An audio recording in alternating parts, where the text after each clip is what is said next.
오늘 하나님의 말씀은 잠언서 4장 20절에서 27절 말씀입니다. 내 아들아, 내 말에 주의하며 내가 말하는 것에 내 귀를 기울이라. 그것을 내 눈에서 떠나게 하지 말며 내 마음속에 지키라.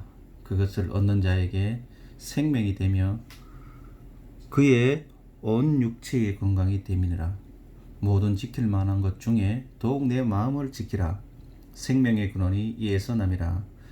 구부러진 말을 내 입에서 버리며 삐뚤어진 말을 내 입술에서 멀리하라.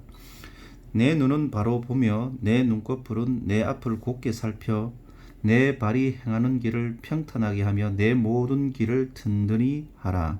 좌로나 우로나 치우치지 말고 내 발을 악에서 떠나게 하라. 아멘.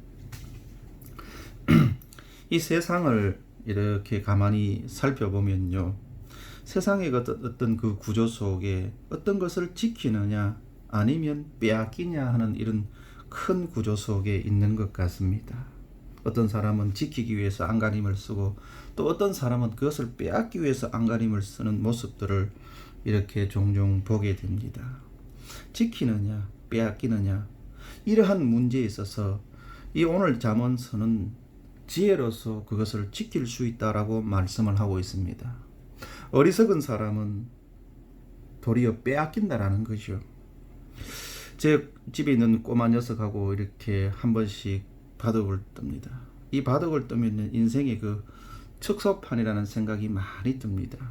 욕심내면 낼수록요 망하게 돼 있고요, 잘 나가다가요 참 상대방의 돌을 다 먹을 수 있는 그런 상황에도 한 수 때문에 왕창 무너지는 경우가 봅니다. 그럴 때면요 속도 쓰리고 때로는 잠도 오지 않는다라는 겁니다.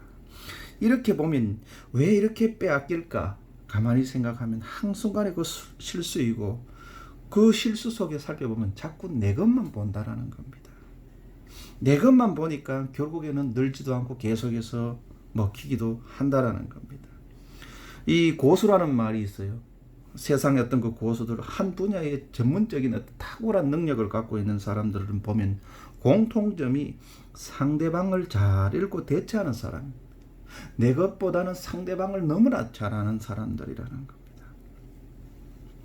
인생이 어떤 그 실패냐 성공이냐 하는 이 부분에 있어서 실패를 막는 것은 이 여러 가지가 있지만은 인생의 어떤 그 인간이 갖고 있는 이성을 갖고 할 때가 많습니다. 이성으로서 이렇게 저렇게 해서 문제를 해결하려고 합니다. 하지만 이 인생이 갖고 있는 이 이성도 한계가 있다라는 거예요. 부족한 게 있다라는 겁니다. 뭐 비근한 예를 들자면 바둑의 어떤 그 고수들은요 20수 그 이상의 수를 내다봅니다. 참 평범한 사람이 봤을 때는 대단한 사람입니다. 상대방을 20수까지 알고 그 이상 또 아는 그런 모습을 보면 대단합니다. 하지만 그런 고수들도 또한 질 때가 있다라는 거예요. 우리 일반적인 어떤 그 상식에서 보면 다 승리해야 되고 하는 쪽쪽 다 이겨야 되지만 그렇게 되지 않는다라는 겁니다. 우리 삶도 마찬가지라는 거, 우리 인생도 마찬가지라는 거예요. 오늘 이 잠언서를 지은 이 저자가 인생의 지혜를 가져라 하는 거예요. 이 세상을 사는 거 똑똑한 거 그거 다 안 된다라는 거예요. 그래서 지혜를 가지라는 겁니다. 이 지혜는 어디서 오는가? 성경은 이야기합니다. 지혜의 근본, 지식의 근본은 하나님이라고 그랬습니다. 하나님이 모든 지혜를 갖고 계십니다. 그 지혜를 갖고 오라는 거예요. 우리 믿음의 선조들 보면은요, 특히 솔로몬을 볼 수가 있어요. 솔로몬은 왕이었습니다. 부귀영화를 다 누렸습니다. 재물이 많았습니다. 많은 권력을 갖고 있었습니다. 그러나 자기에게 필요한 것은 지혜라는 것을 깨달아서 하나님 앞에 아뢰입니다. 하나님, 이 나라를 잘 다스릴 수 있는 지혜가 필요합니다. 우리 인생사를 가만히 살펴보면 돈, 부귀영화, 특히 돈 보면요 참 모래알과 같습니다. 지면 지을수록 이 모래알이 빠져나간다라는 거예요.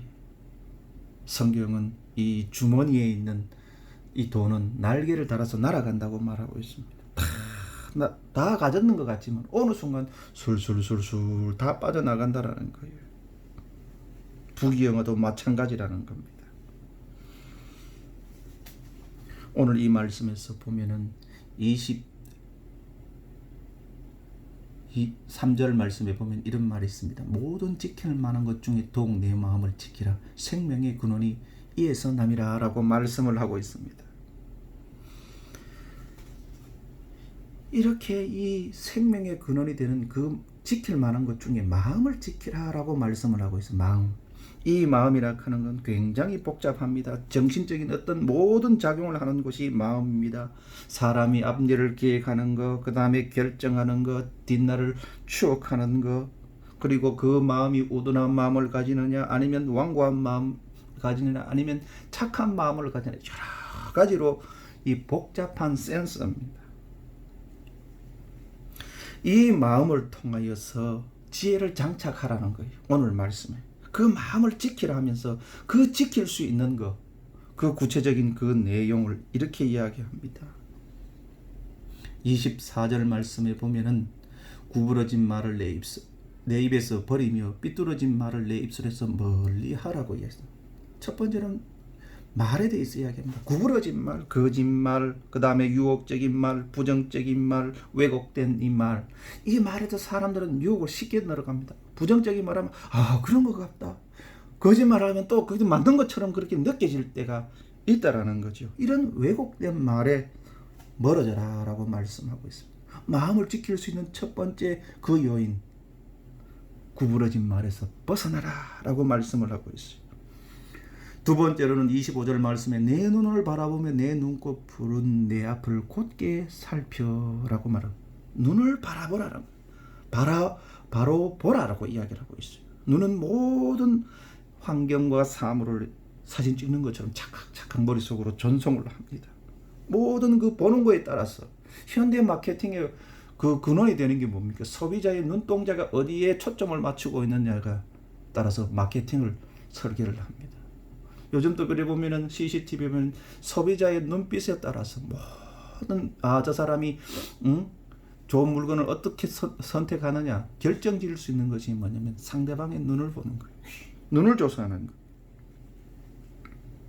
요즘 뭐 인스타그램이라든지 그 다음에 유튜브라든지 사람들이 눈길을 끌만한 곳을 사람들이 많이 광고를 합니다. 그쪽으로 가서 광고를 하는 거예요. 눈을 다 조사를 하는 거예요. 그런데 잘못된 것을 보게 되면 그것이 머릿속에 들어간다라는 거예요. 그 다음에 나타나는 것이 뭐냐면은 26절 말씀에 보면 내 발이 행할 길을 평탄하게 하며 내 모든 길을 튼튼히 하라. 이제 그 말을 듣게 되고 그 환경을 보게 되면 그 의지적으로 손발이 움직이게 된다라는 겁니다. 결국 그래서 27절 말씀에 좌로나 우로나 치우칠 수밖에 없어요. 그러면서 내 발을 악에서 떠나게 하라라고 말씀을 하고 있습니다. 이렇게요. 우리의 어떤 그 마음속을 지킬 수 있는 거 가만 한번 생각해 보세요. 우리 작심삼일이라는 말을 하지 않습니까? 처음에 참 이렇게 해야 되겠다 하는 의지를 가지고 결심을 가졌지만 시간이 지나면 한 3일 정도 되면 끝이 나더라는 거예요. 그만큼 우리의 마음이 연약하다라는 겁니다. 그래서 이 마음을 지키기 위해서 누군가 옆에 있어야 돼요. 누군가 있어야 된다. 우리가 잘못된 길로 갈 때 하나님께서 고난을 주십니다. 고난을 주시는 이유가 뭘까요? 고난을 멈추게 하기 위해, 그 사람을 멈추게 하기 위해서 그렇습니다. 어린아이가 불을 가지고 놀다가 불에 한번 대보세요. 두 번 다시 불을 만지지 않을 겁니다. 고난을 우리에게 주신 것은 하나님께서 멈추기 위해서 하는 거예요. 우리의 어떤 그 마음은 브레이크가 없기 때문에 한쪽으로 가면 계속 가는 그런 습성들이 있습니다. 그때마다 하나님께서 고난을 주심으로써 멈추게 만들어라는 겁니다. 그러면 누군가 옆에 있어야 돼요. 누군가 나를 이렇게 붙잡아 줘야 되는 거예요. 그것이 바로 하나님이라는 거예요.